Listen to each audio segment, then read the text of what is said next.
Hi Virgo! Welcome back sa ating Tagalog Reading Channel. Ako ay si Abby at isa akong intuitive reader. So Virgo, gagawin natin ang inyong month-end and monthly Tagalog reading for the month of August 2024. Ang timestamp ng ating reading ay 7:21 PM, August 31. Remember na ito ay isang collective reading, so maaaring mag-resonate sa certain collective. And if it does not resonate, I will tap into your energy next month, September. And sa mga new viewers po natin, welcome po sa ating Tagalog Reading Channel. Sa mga current subscribers, maraming salamat sa pagsuporta ng inyong monthly Tagalog readings. And i-shuffle ko lang muna ang mga cards again in front of the camera, Virgo, and I'll see you guys in few seconds.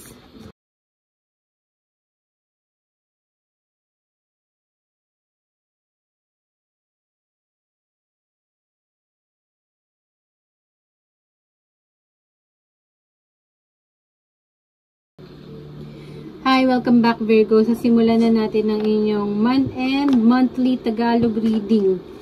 End of August ngayon, and maaaring mag-resonate on to the next 3 to 6 months. Are you ready Virgo? Kukuha tayo ng 7 baraha. At ang gamit natin ay ang Moonology Oracle Deck. Okay? Yan. Moonology Oracle Deck.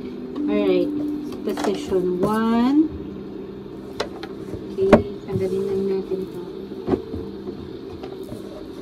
Position 2, position 3, position 4, 5, 6, and at the center.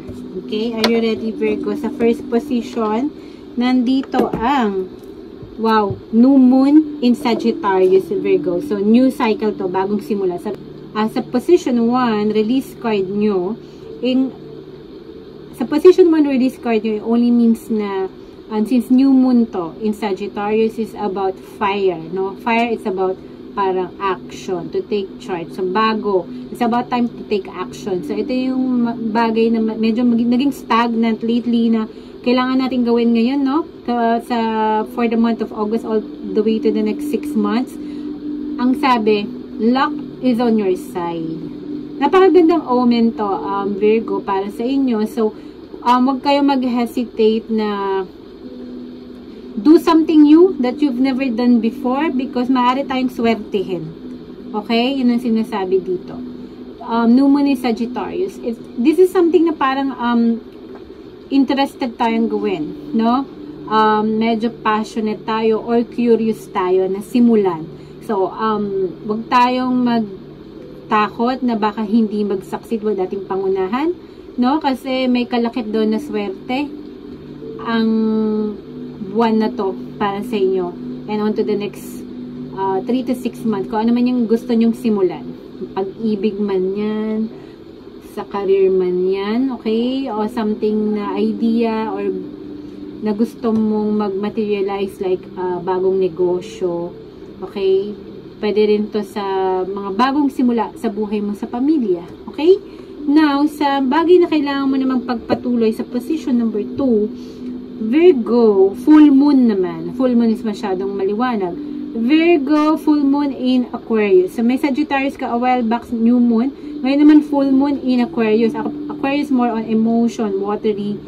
It's about air, no? So, communication. Libra, Aquarius, Gemini, air element. Full moon in an air element tayo. So, show the world the real you. Okay, so, ang sinasabing, kailangan may pagpatuloy is that, wag tayong mag-alinlangan na ipakita kung sino talaga tayo. Kasi maaari na sa pagiging authentic natin, sa pagiging totoo natin, mas marami tayong makikilala na ma-appreciate kung sino tayo. Okay? Especially kung napakataas ng vibration mo, napaka-interesting mong tao, yung parang hindi ka mainstream, kumbaga, no? Maaari mong ma-attract yung mga katulad mo, na kasi yung vibration mo, kasi ng interest and hobby mo, okay, show the world the real you. Kasi you never know how many people ang maaaring makakonect sa'yo because kumbaga like-minded individuals, diba?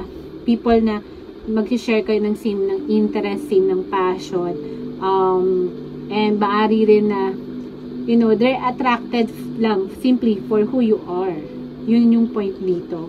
Okay? So, huwag tayong matakot na ipakita yung kung sino talaga tayo just because may gusto tayong i-please sa situation or people. No, kung on the other side naman, medyo nagsasacrifice na yung pagiging authentic natin, no? Yung parang ang dami nating adjustment na ginagawa para sa situation or sa isang tao na binabago na kung sino tayo. It does not feel right eventually. It doesn't feel good. So, yun, show the world the real you. Ito yung kailangan mong ipagpatuloy, which I think ginagawa mo naman ngayon, okay? Stop caring about what people might think or how you will be judged, no? Kasi talagang iba-iba tayo ng interest, iba-iba tayo ng mga hilig, and then just show them na this is what I want, ito yung gusto ko, ito yung boundaries ko, ito yung standards ko. Kumbaga, yun. Huwag kang matakot na, because that way, pag sinet mo yung standards and boundaries mo, dinefine mo yung ano ang gusto mo, at hindi, do's and don'ts mo, then that's how, diba, mapifilter natin yung right people, the right connection, yung mga right opportunities for us, okay? Even sa career, no? Huwag tayo matakot na mag-filter. Just because kailangan mo ng trabaho, kahit mediocre yung job, and you know na you're more talented, no? Than sa sahod or sa na binibigay nila sa'yo. Feeling mo na mas magiging nasa disadvantage position ka. Then, if you're not comfortable, diba, sa offer na yan, because feeling mo you deserve much better, then ibig sabihin na you know your worth, diba?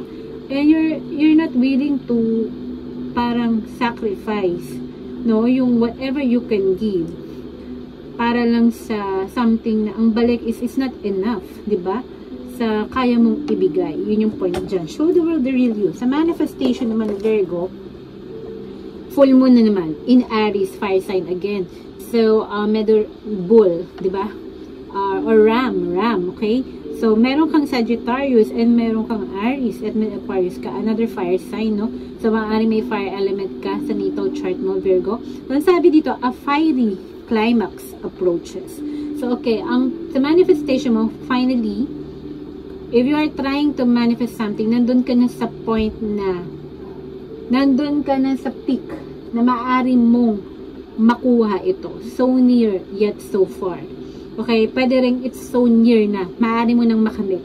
Yung bagay na, kumbaga na, kung sa 100%, nasa 90% na tayo. 70 to 90% na almost mako-complete mo na and you are already there sa mga manifestation mo. So, wag kang matakot na huminto. Wag kang mapagod sa ginagawa mo. It could be tiring, could be a little bit na parang stretch, it could be napapagod tayo, but make sure na along the way, hindi ka madaling susuko kasi nandun ka na sa peak na, alam mo yun, yung nandun na momentum kumbaga.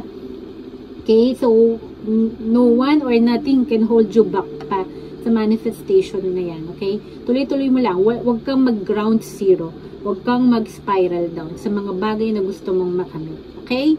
Yun ang sa manifestation mo, Virgo. Ngayon, sa external energy, ang dami mong mga unique cards na hindi pa lumalabas sa ibang zodiac sign na na-read ko so far. So, mga unique ang mga cards na to so far. Yung Lock, Show the World the Real You, Fiery Climax, yes, diba? And ito, Conclusions, yeah, you cannot make this up. 3, and then sa 4th position mo, Conclusions are within reach. Yung external energy. So, tinutulungan ka na finally, matatapos mo na, ma-achieve mo na yung success, nandun na tayo sa culmination ng iyong mga paghihirap, ng iyong mga hard work. Okay, malapit ka na sa success. Whatever yung end result na inaantay mo, nandyan na. Kasi, full moon eclipse pa. So, you cannot make this up. So, finally, kung meron tayong iniimbestigahan, inaaral, or pinaghahandaan, malalaman mo na yung outcome or end result. Kung ang exam mo, nandiyan na, board exam, malalaman mo na ang result, whether you pass, I think it's favorable kasi luck is on your side. Kung meron tayong mga projects ongoing ngayon or mga personal growth na ginagawa, don't worry kasi highly or most likely magsasucceed tayo doon at favorable yung outcome para sa iyo. Okay? Yun ang sinasabi sa external energies na to. Sa fifth position naman, yung kung magbe-benefit ka, ang dami mong full moon. Full moon in Taurus naman to, earth element. So, meron ka ng air, may fire, and may earth element ka. So, sa kailangan mong ibigay sa sarili mo, okay, sinabi naman na your dreams need a practical plan. Okay, so, nandyan ang luck sa'yo. Kailangan magpakatotoo tayo, magpaka-authentic tayo, what we want, what we don't like. Set boundaries, mag-set ng limitation, mag-set ng standard, mag-set ng expectations. That way, ma-attract mo yung ka-right vibration mo. Okay? Ng mga opportunities and connection. And then, sinasabi dito nga, conclusions are within reach, andyan yung fiery climax to whatever na gusto mo mangyari. Tinutulungan ka na eh. Yun yung external energy lately. No? Tinutulungan ka. The stars are aligning para sa'yo. Pero, ang sinasabi dito, no? Kailangan may bigay sa sarili mo, mas maging practical ka sa mga plano mo ngayon. Enough of daydreaming. Enough of parang mga building castles in the air. No? Kailangan, gawin mong solid. Make sure it's grounded, it's solid na may pinanghahawakan kang kontrata, may pinanghahawakan tayong mga evidences ng proof ng ating mga paghihirap. Make sure it's grounded. It's more like parang do the work to make it happen. Yun ang sinasabi. Doon ka magbe-benefit. More than just daydreaming, more than just writing it, planning it. Kailangan may action dito kasi earth energy to Taurus. Okay? Bull. Okay? Ang bull, di ba? Medyo ano sila? Passionate sila lalo na pag may mga laban, di ba? So, it's nandun sa energy na yun na medyo it will require na medyo may effort sa part mo. Okay? And be more practical dapat yung plan mo rather than parang just verbal. So, list down. Make sure na nakikita mo yung mga plans na yan step by step. No? Be more strategic. Okay? Sa mga pangarap natin. Okay? And also, let's say, kung nag-iipon tayo ng pera, so be more strategizing pagdating sa pagmamanage ng pera natin monthly. Okay? Kailangan na practical plan. Like 50% savings, 50% expenses. Alright? So, yan yung ating 1, 2, 3, 4, 5th position natin. Okay? Virgo. Now, sa 6th position natin, Virgo, nandito naman ang sa mga new beginnings natin, full moon again in Sagittarius. So, meron ka ng new moon in Sagittarius. Sa new beginning mo, full moon. Napakaganda nito kasi full moon. So, maliwanag na maliwanag in Sagittarius. So, fire sign na naman. So, look at the bigger picture. Sa mga new beginnings mo, wag tayong madaling magpa-budol or magpa-sway because may sinasabi lang. Okay? So, look, tingnan mo sa iba't ibang angle. Virgo, yung mga bagong simula. Tingnan mo yung long term rather than sa mga short term plans. Okay? Kasi your dream need a practical plan. Yes. Pero pag nagplano tayo, make sure na tingnan mo yung longevity, yung commitment.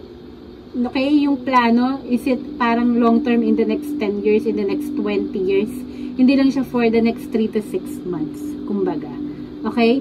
And paano ka magbe-benefit doon? Ano yung mga pros and cons? Paano ba tayo mag-analyze ng bigger picture? Diba? So, it's more about long term, no? Yung vision. Rather than pangsamantala lang na parang ginawa, benefit, or reward.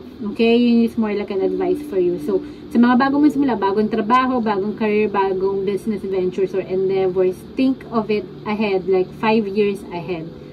Okay, from now. So, parang titingnan mo siya like para siyang legacy rather than short-term vision or short-term benefit para sa iyo, Virgo. Okay? And then sa center naman, no, ito yung kailangan mong matutunan or you have yet to learn. Baka natutunan mo recently. New Moon in Scorpio. So, you have water sign, no? May Aquarius ka na, may Scorpio ka pa. Sa fire sign, you have Aries, Sagittarius, dalawang beses. And then, may Earth ka eh. Meron dyan si Taurus. Okay? Yung isa kasi full moon eclipse. So, meron kang Scorpio, watery energy, no? So, bagong, i-encourage ka na if this is something na hindi mo pa nagagawa before or lately, you're trying to parang ina-entertain yung idea na to. Work through your fears. For sure, meron ka yata kailangang i-work on sa fear-based mentality. No, baka yung mga negative thoughts, negative patterns, negative behavior lately, hindi pa nakiklear out. Okay? So, parang make sure lang na it's becoming parang less dominant na sa atin, Virgo. No? Kasi, kailangan ma-eliminate yung mga fears na yan para mag-succeed ka. Kasi, pag nagkaroon ng blockage to, marami tayong fears and anxiety, hindi tayo makakapag-entertain ng ng luck sa atin. Ito yung papasok New Moon ni Sagittarius, luck is on your side. Sana, no? So, sinasabi, work through your fears. Kahit ano mga fear ba yan? Fear sa future, fear of losing something, money, stability, fear of losing or not having a good relationship, or hindi pa darating yung specific person. So, eradicate mo yan because at any given circumstances, we can manifest anything we want as long as, alam mo yun, nandoon yung focus mo. A fiery climax nga is approaching and conclusion is within your reach.